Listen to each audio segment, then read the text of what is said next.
नमस्कार। आज हम अध्ययन करेंगे कर्ट लेविन का क्षेत्र सिद्धांत, field theory of Kurt Lewin. German मनोवैज्ञानिक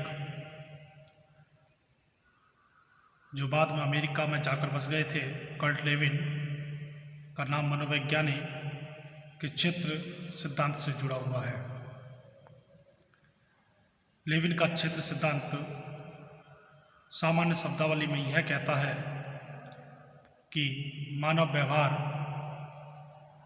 व्यक्ति और वातावरण का प्रतिफल है, जिसे सांकेतिक रूप में V=FPE द्वारा प्रदर्शित किया जा सकता है। Human behaviour is the function of both the person and the environment expressed in symbolic terms V/FPS। अपनी इस सांकेतिक शब्दावली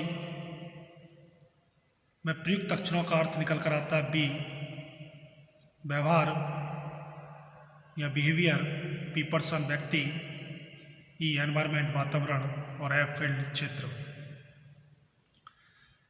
लेकिन लेविन ने अपनी इस सांकेतिकता को आगे और स्पष्ट करते हुए कहा है कि यहाँ पी अक्षर से मेरा तात्पर्य एक साइकोलॉजिकल पर्सन यानी मनोवैज्ञानिक व्यक्ति से है। बायोलॉजिकल ऑर्गेनिज्म यानी जैविक प्राणी से नहीं है। इस प्रकार ई से तात्पर्य व्यक्ति के मनोवैज्ञानिक वातावरण साइकोलॉजिकल एनवायरनमेंट से है, उसके वर्तमान में स्थित भौतिक और सामाजिक वातावरण सोशल एनवायरनमेंट से नहीं है। एफ अक्षर जो इस प्रकार के समीकरण में फंक्शन यानी प्रक्रिया के लिए प्रयुक्त होता है, लेविन ने उसे फील्ड क्षेत्र या लाइफ स्पेस के लिए प्रयुक्त किया है और इसे मनोवैज्ञानिक व्यक्ति पी और मनोवैज्ञानिक वातावरण ई की अंतःक्रिया के रूप में मान्यता दी है। किसी एक परिस्थिति में एवं किसी एक समय में व्यवहार करने या सीखने के लिए व्यक्ति अपने जीवन दायरे या क्षेत्र का किस प्रकार संगठन और पुनः संगठन करता है, इस बात को समझने के लिए लेविन ने भौतिक शास्त्र और मैकेनिक्स से कुछ संबंधित विशेष शब्दावली जैसे सदिश, विक्टर्स, तल्लुक, टोपोलॉजी आदि का उपयोग किया है। इसको देखते हुए लेविन द्वारा प्रतिपादित विचार प्रणाली फील्ड साइकोलॉजी को टोपोलॉजिकल साइकोलॉजी या वेक्टर साइकोलॉजी का नाम दिया जाता है। अब बात करते हैं कर्ट के सिद्धांत की व्याख्या, एक्सप्लेनेशन ऑफ कर्ट लेविन्स थ्योरी। यह सिद्धांत प्राणी और उसके अधिगम की प्रक्रिया को निरपेक्ष या यांत्रिक नहीं मानता, वरन सापेक्षिक और एक दूसरे से संबंधित मानता है। इस सिद्धांत के अनुसार व्यवहार को स्थान दिया जाता है। लेविन ने अपने क्षेत्र सिद्धांत में गणित और विज्ञान से लिए गए प्रत्ययों के आधार पर अपने विचार प्रस्तुत किया कि अधिगम की व्याख्या व्यक्ति, वातावरण, बाधाएं और बाधाओं पर सफलता और उद्देश्य प्राप्ति की व्याख्या करके की जाती है। लेविन के विचार के अनुसार अधिगम की समस्या में कोई विचित्र वस्तु नहीं है। अधिगम को स्पष्ट रूप से समझने के लिए केवल इतना ही समझना होगा कि जीवन विस्तार किस प्रकार पुनः व्यवस्थित होता है और किस प्रकार मनोवैज्ञानिक संसार की पुनर्रचना होती है। लेविन के सिद्धांत को हम निम्नलिखित प्रत्ययों के द्वारा अधिक स्पष्ट कर सकते हैं। इसमें सबसे पहले आता है फील्ड या क्षेत्र। लेविन के अनुसार क्षेत्र का तात्पर्य मानव के उस पूर्ण मनोवैज्ञानिक जगत से होता है जिसके अंतर्गत वह रहता है और किसी समय में विशेष विवरण करता है।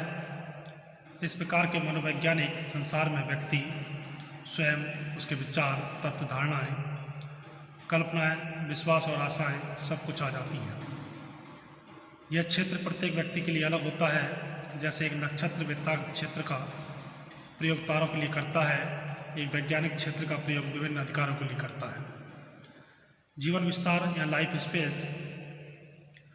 जीवन विस्तार का तात्पर्य उस वातावरण से है जिसमें व्यक्ति रहता है और उसका प्रभाव निरंतर उस पर पड़ता है। लेविन के अनुसार जीवन विस्तार में होने वाले किसी भी परिवर्तन को व्यवहार कहते हैं।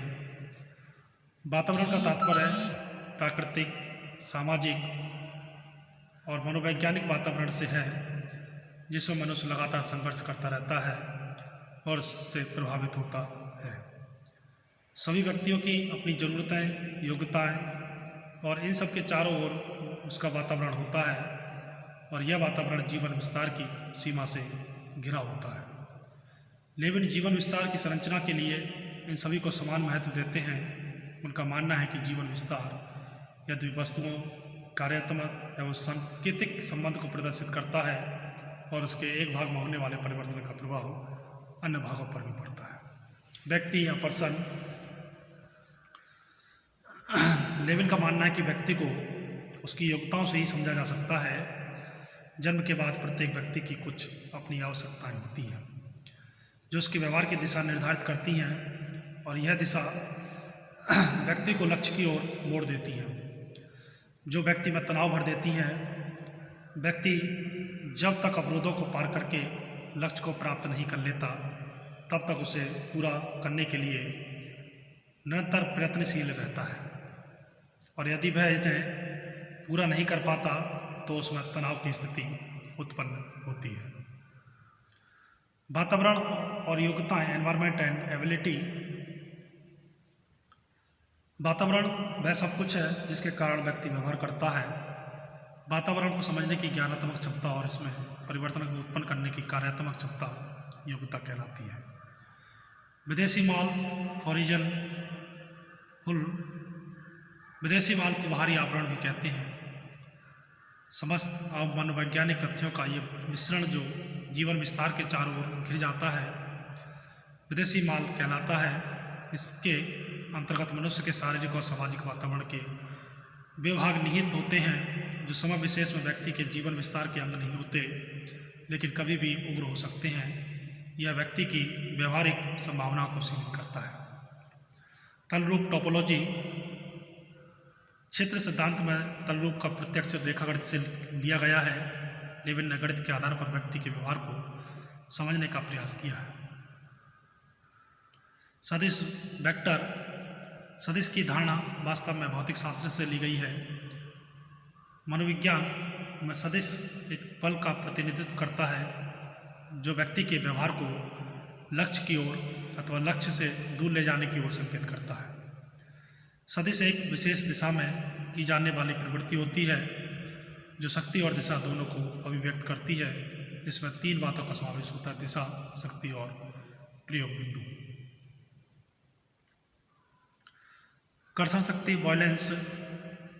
कर्षण शक्ति के संबंध में मेरल एल बिग्री ने कहा कि कर्षण शक्ति किसी क्षेत्र अथवा प्रदेश की आकर्षक और प्रतिकर्षक शक्ति होती है। सकारात्मक शक्तियों की ओर व्यक्ति आकर्षित होता है। जो भाग नकारात्मक शक्तियाँ रखते हैं व्यक्ति उनसे दूर रहता है। अवरोध या बैरियर्स।